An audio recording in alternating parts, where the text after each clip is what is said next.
Your Honor, I object.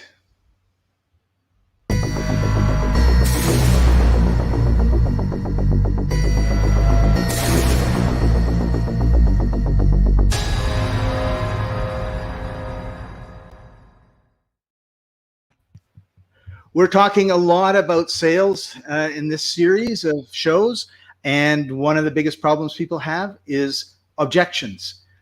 And it doesn't matter how good you are, there are going to be objections to whatever it is you're trying to do, whether it's selling a product, selling a service, trying to get someone to go out on a date with you, getting married, relationships. There's always going to be this resistance. So what do we do? Well, Scott, I thought we were talking about going to court today because you were objecting. So I threw me object. off my game. You can't handle the truth. That's right. Yeah, you can't handle the truth. That's such a good line, right?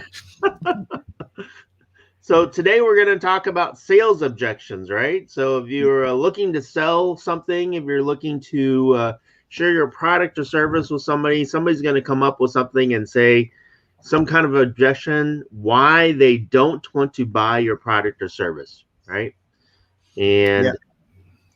And so when that happens, what do? How do you overcome that? That's the question, right? That is the question. Don't you just say, well, you're wrong, buy it now. And some people do that. Like, they just bowl you over and probably don't even handle the objection. And well, we were talking about sales dogs in a previous lesson, and one of the sales dogs is the pit bull, and that's exactly what the pit bull does, right? They just overcome your objection through force.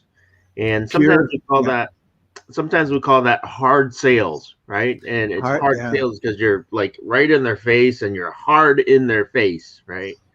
That's a type of, that's what gives, I don't want to say that's what gives sales a bad name, but that's what a lot of people think about when they think of sales, right? Like when you have an objection and the other person just blows past the objection, keeps talking, talks over you, doesn't really want you to come up with your objection, isn't listening to you.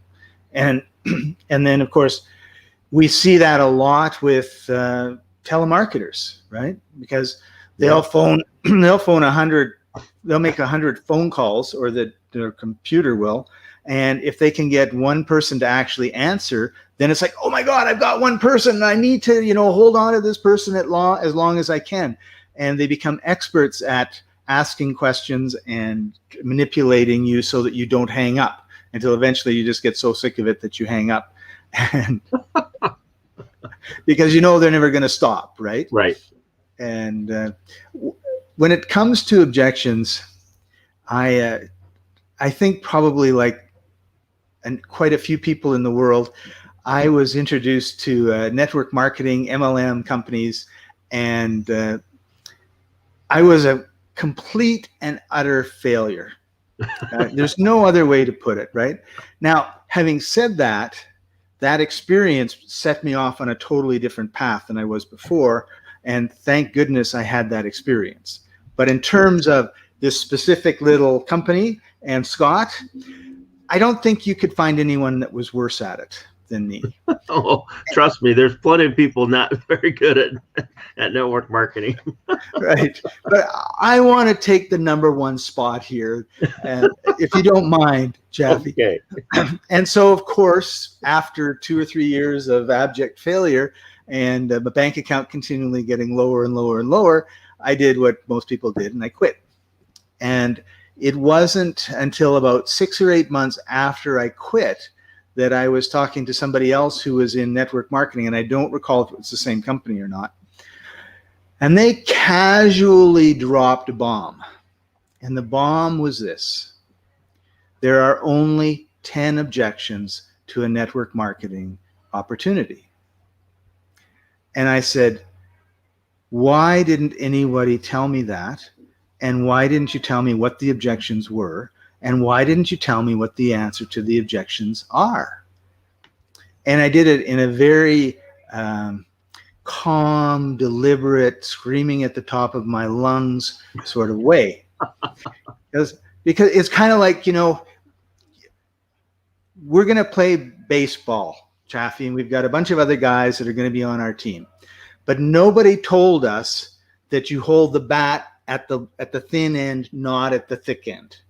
And so we're striking out all the time. And then finally, after months and months, someone says, you know, you're holding the bat wrong.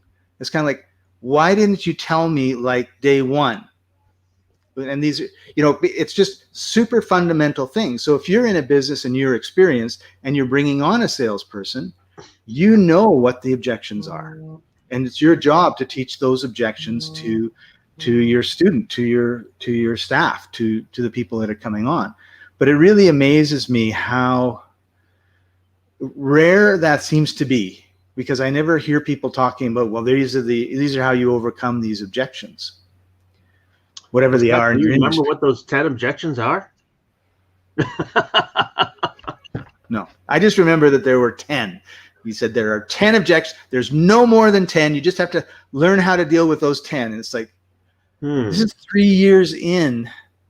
And I thought there were 1 million because I'm getting 1 million objections. And he was like, 10, no, if you dig down, there are only really 10. And even 10 sounds a lot to me.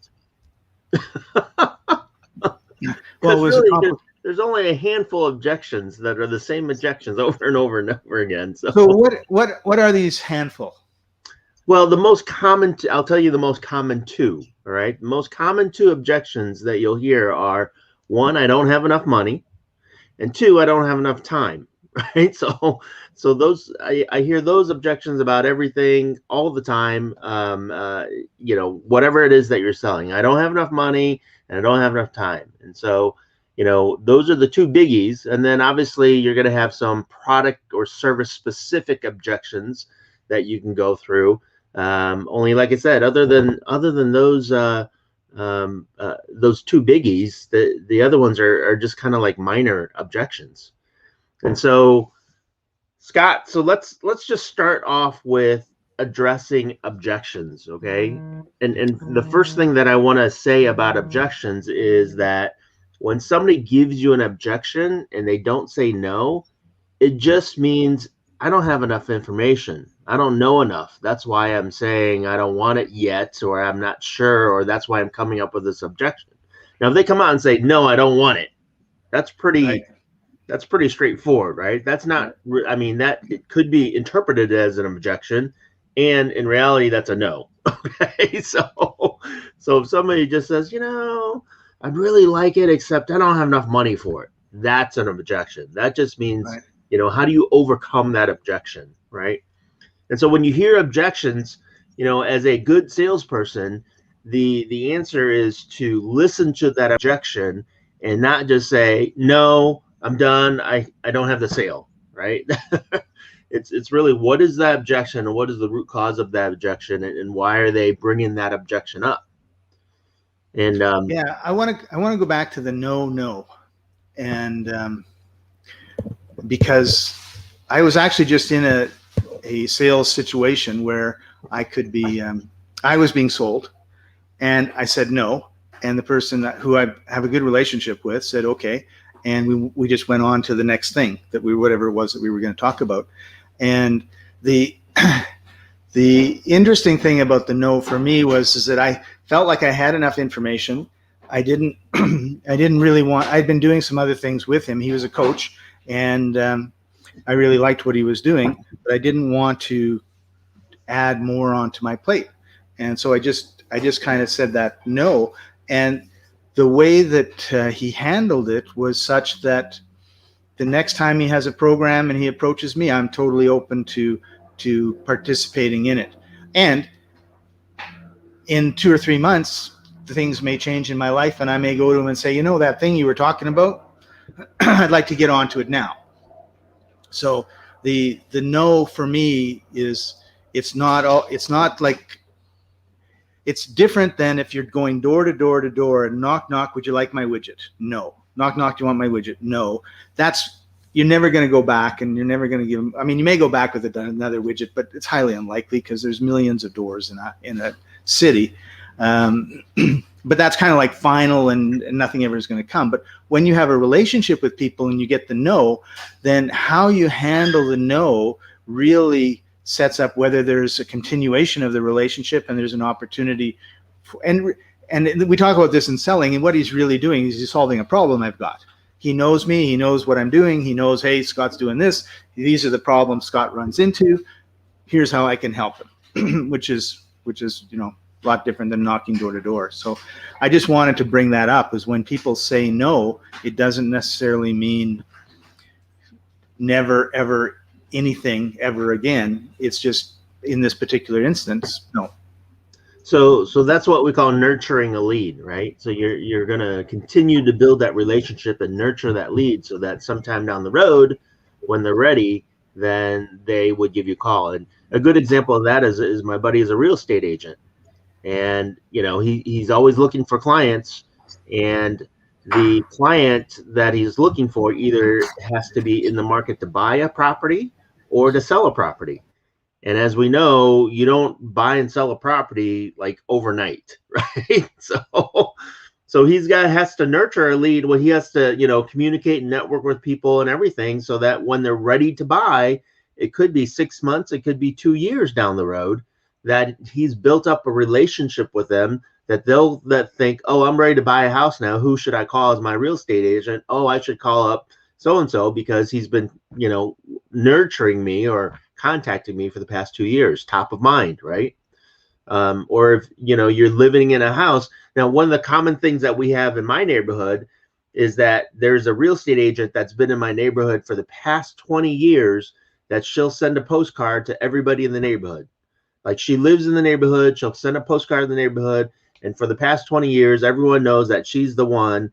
And one time I was driving down my neighborhood, and for some reason there was a bunch of houses on sale. There were actually 6 houses on sale in my neighborhood, which was, like a mile or two, area. And of the 6 properties, 5 of the 6 were listed by her, right? And so for 20 years, now we've had other agents come in, send a postcard or 2, and then disappear. Only she's been doing it consistently for 20 years. So everybody knows that that's the person to go to. And she's nurtured that neighborhood so that people think, when I'm ready to sell, I'm calling her because she's been around for 20 years. So, and she's obviously good at what she does. Exactly. That's the other part, right? You need to have the quality of service as well as the stick-to-itiveness. So for her, the no, I'm not ready to sell isn't a no right now. It's just, when you're ready to sell, I'm the person, right? So she was building that up. Now, that aside, the next step from a no is that objection, right? So how do we handle those objections? And I talked about 2 of them, and obviously there's more. Only those are the 2 biggies, right? And the first thing I will say about objections is that anytime that you refute an objection, you've lost the negotiation. Okay. So if somebody comes up with an objection and you say, no, you're wrong, immediately that's going to cause them to build up this wall between you and them because you are now arguing with them, right? And so the first step of an objection is to agree with the objection. And if you don't agree with that objection, that just means that, again, you're arguing with somebody. And when you argue with somebody, their defense mechanism comes up. And when their defense mechanism goes up, their ears close off and they don't listen anymore. So. Right. So thinking back to my grocery days, it's like we're taking the customer to the till with a cart full of groceries. We're going together. We're not pushing I'm not pushing her to go find more groceries for her cart, not letting her go to the checkout. So we want to be going together to close the deal, not, like you said, being adversarial. You're not going to get it if that's the case. Right. So once you agree with them, you've what that has done essentially means that you've listened to that objection, right? Now that you've listened to that objection, you can dig deeper to find out why that objection came up and then address the actual root cause of that objection. And I would say that most of the time when people say that I don't have enough money for your product or your service, it really just means that it's not important enough for them to spend the money on your product or service. And so if you can find out what your product or service does that makes it important enough for them to prioritize it higher, then they're more motivated to buy from you. And let me give you an example, Scott. It's never, first of all, if you're taking notes, write this down.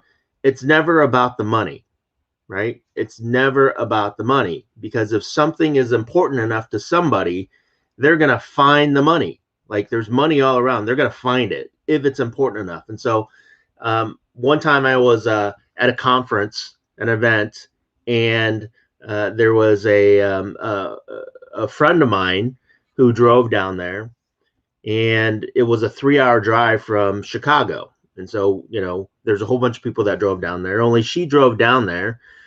And when the event was over, on the way, getting ready to go home, she had a flat tire, and she had to replace that tire. And she's like, I got no money. I don't have like any money to replace the tire. I mean, she, didn't have a very good job. She was living paycheck to paycheck, and she really had no money in the bank to pay this tire. And she's like, what the heck am I going to do? Only in order for her to get home, like, she had to come up with a solution to find the money to get home, right? And so she called her husband and said, we need to transfer some money around, get some money out, I'll, pay off some bills on the credit card so that I can charge this so I can get home. And so it was important enough for her, obviously she was stranded, so she had no choice. So I stuck around with her to make sure that she was able to do all that. Only if she wasn't able to do all that, obviously she had some friends around her that would have covered her or helped her until she could pay everybody back. And so that's a small situation where, the tire cost her, I think it was like $400 for the repair and a new tire and all that kind of stuff.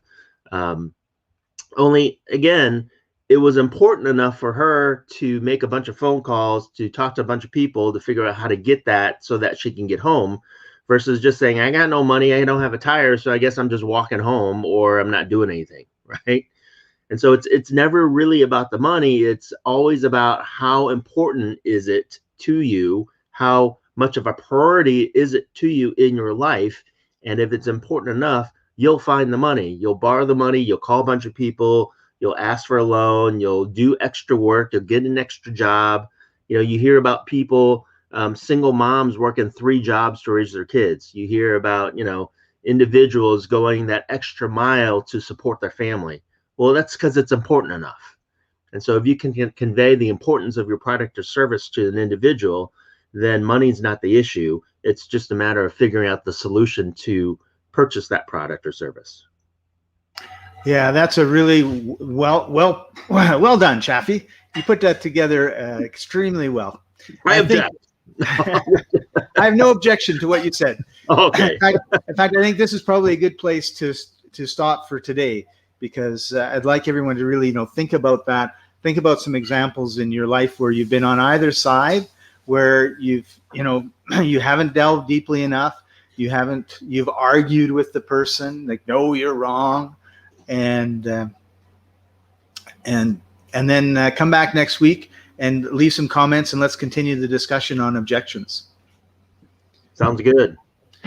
So, Chaffee, if people want to talk to you, you're a business coach, you're a very successful business coach. How can they get a hold of you? Well, you're going to show them, Scott.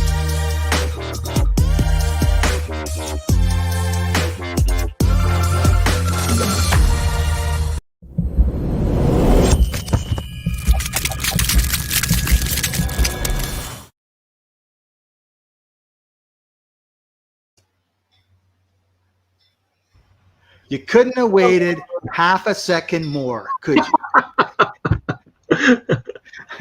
I set it up perfectly. Yes. Thank you, Sharuk. All right. So that's how you get a hold of Chaffee. And we're here every week on Friday. Leave comments. We want to know what you think. Leave questions. If you have any topics you want us to talk about, let us know. Make sure that you like, thumbs up, and subscribe. Don't forget to hit the bell so you don't miss anything. And also head over to Udemy. And I don't know if we can put the links maybe in the comments. Yeah, there it is. And take a look at some of our courses. Lots of courses on networking, sales, and growing your business. And Udemy, they're very inexpensive and high quality courses. So Take advantage of it. Always improve, right? Awesome. Thanks for coming on. We appreciate you. We'll see you next time, everybody. Bye-bye. Bye-bye.